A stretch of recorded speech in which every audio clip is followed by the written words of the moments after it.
The first scream didn't come from the enemy lines. It came from inside the bunker, low and wet, like a man choking on something that refused to let him die. I woke up in the dark with my mouth full of grit, Move up. my Stay heart battering frosty. my ribs as if Copy. it wanted out. On your For 3 six. seconds, I couldn't Clear remember left. my name, Pushing my forward. rank, or even what year Hold it here. was. I only knew one thing with terrifying certainty. Something was breathing inches away from my face, and it was not human. I lashed out blindly, my fist connecting with cold metal. The breathing stopped. Then the lights flickered on, harsh and yellow, revealing the inside of bunker K-17.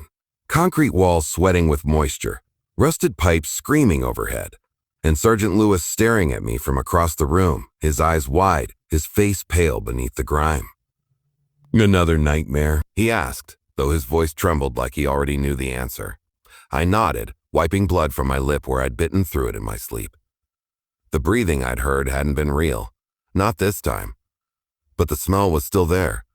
Coppery, rotten, unmistakably the scent of old blood. It clung to everything now. Our clothes. Our skin. Our thoughts. We were stationed in a forgotten strip of land that maps pretended didn't exist anymore. Officially, the war here had ended years ago. Unofficially, it never stopped. The kind of war that stays quiet, buried under ceasefires and treaties, but keeps killing in ways no one wants to explain. Our unit had been sent to investigate disappearances, patrols going silent. Recon drones returning with footage corrupted beyond recognition, frames smeared with static and shapes that didn't obey physics. Command called it interference, we called it lies. The bunker had been abandoned since the last conflict, sealed off after an entire company vanished overnight. No bodies. No signs of a fight. Just weapons neatly stacked by the door, helmets lined up as if their owners had calmly decided to walk into nothingness. That should have been our first warning. The second came on our first night, at exactly 2:13. Every radio turned on by itself, not static, not voices. Just a slow, rhythmic tapping like fingernails against a microphone. It lasted for 13 minutes, then it stopped. At 2:26, Private Hensley began screaming. We found him in the corridor leading to the old command room, clawing at his own face, eyes rolling back as he sobbed and begged us to make it stop showing him things. It took 4 of us to restrain him. When Lewis finally slapped him hard enough to bring him back, Hensley looked at us like we were strangers wearing stolen faces. "It knows our names," he whispered. "It knows what we did. Knows what we did." Command ordered us to sedate him and continue the mission. That was the night I started keeping count of the shadows. During the day, everything looked normal. Too normal. The surrounding forest stood perfectly still, as if frozen mid-breath. No birds. No birds. No insects. Even the wind seemed reluctant to touch the place. But at night, shadows moved independently of their owners. I watched one stretch along the bunker wall, growing longer while the man it belonged to stood perfectly still. I didn't say anything. In war, silence keeps you alive, or at least it makes dying feel earned. On the 3rd day, Corporal Evans went missing during a perimeter check. No sound, no struggle, just gone.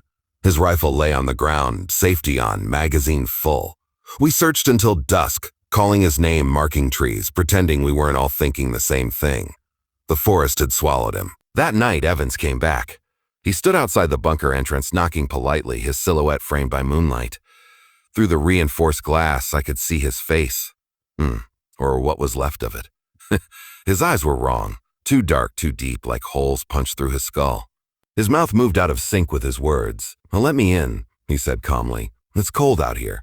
Lewis raised his weapon, hands shaking. "Evans, identify yourself." Evans smiled, his jaw cracked, splitting wider than human anatomy allowed. "You already know me," he replied, his voice layered with something wet and echoing beneath it. "I know all of you." We didn't open the door.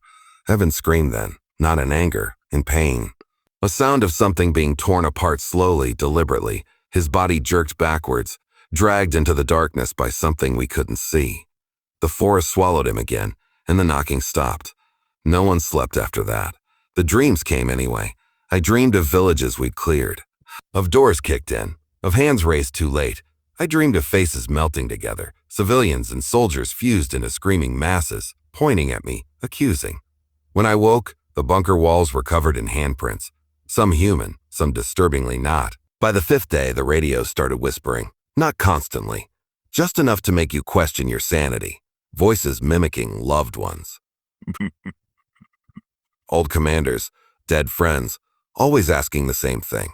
Do you remember what you did? Hensley didn't make it to the 6th day. We found him hanging from a pipe in the maintenance room, his boots dangling inches above the floor. His eyes were open, staring straight at the door. His mouth was stretched into a grin so wide it split his cheeks. Carved into his chest, deep and precise, were the words, "War never forgets." That was when Lewis finally broke. He smashed the radio with the butt of his rifle, screaming a command through the backup unit, demanding extraction. The response came back calm, detached, rehearsed. Hold position. You are not authorized to leave. What about the men we lost? Lewis shouted. A pause. Then, officially, you have lost no one. We realized then that no rescue was coming. The bunker began to change after that. Corridors stretched longer than they should. Doors led to rooms that hadn't existed before, filled with old bunks and rusted dog tags bearing our names, etched with dates that hadn't happened yet. The walls whispered when no one was looking directly at them. On the 7th night, the thing finally showed itself. Not all at once. Not fully. It seeped into the bunker like a memory you try to forget but can't. A presence made of shadows and screaming faces, stitched together by guilt and rot. It spoke without words, flooding our minds with images of every atrocity we'd buried deep enough to function. It wasn't hunting us. It was feeding. Louis put his gun in his mouth and pulled the trigger before it could finish, showing him whatever it had planned. The sound echoed for far too long, bouncing around the bunker until it didn't sound like a gunshot anymore. Just another scream joining the rest. I ran. I don't remember deciding to. My body just moved, legs carrying me through corridors that twisted and pulsed like living veins. The exit loomed ahead, half buried in earth and bone.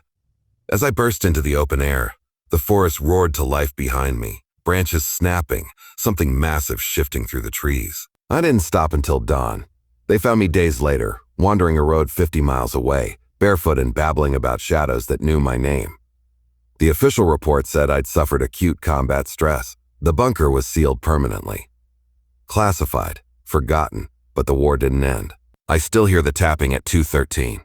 I still smell blood when no one else does. And sometimes when the lights flicker, my shadow moves before I do. Because some battlefields don't stay behind, and some things born in war follow you home.